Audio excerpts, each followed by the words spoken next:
përputhet shumë, sepse e kuqja është e semafori ku ndalon qytetari, ndalon automjetin, ndalohet komësuri. Pra e kuqja që e përfaqëson Krenar Shala është pra e kuqja politika, mentaliteti, vetëdia e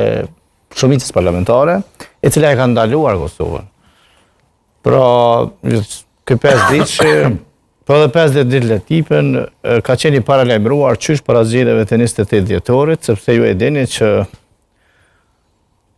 për djalit ashtë shumë pja përmenin emrin, ashtë mirë me vazhdu mësë mja përmen emrin, sepse po e donë populli shumë që ta blokoj Kosovën, e ka pas paralajmëruar që do të kemi zgjedhje pas zgjedhjeve, pra pas 28 dhjetorit, kur e instrumentalizoj Vjosa Osmanin me datën e 28 dhjetorit, u detyrua gjykata kushtetuese prapë të nxjerrë një gjykim për nenin 86 paragrafin 2 dhe nenin 82, ku i dha dhe 34 ditë, dhe ju e shihni që ky ka pas thënë kur ishte në opozitë që gara nuk është kush po del i pari, pra nuk është maraton, nuk është sprint,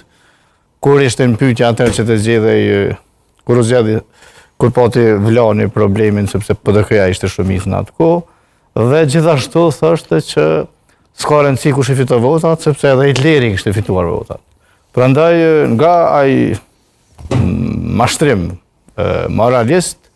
arritin e pikën që tash i ka fituar votat, është i pari dhe thot që vetëm unë i pari, por kjo është në kundërshtim me formulën kushtetuese të Republikës Kosovës, është kundërshtim me gjykimin kushtetues, sepse kjo republikë, pra Tisariane që kemi thënë, është ndërtuar mbi kompromis. Kompromis për ta integruar Pakistan dhe kompromis të demokracisë ku asnjë parti shumicë etnike shqiptare nuk mund dhe nuk duhet ta kapë të gjithë pushtetin, pra ekzekutiv, legislativ dhe gjyqësor, sepse ju po ishin edhe lëvizjet e fundit, si ushtrusja presidentës, po tentan tash ta shpejt, kur e bllokuan kryeprokurorin për 4-5 vite, tash po tentojnë kishte ta zgjidhin një kryeprokuror.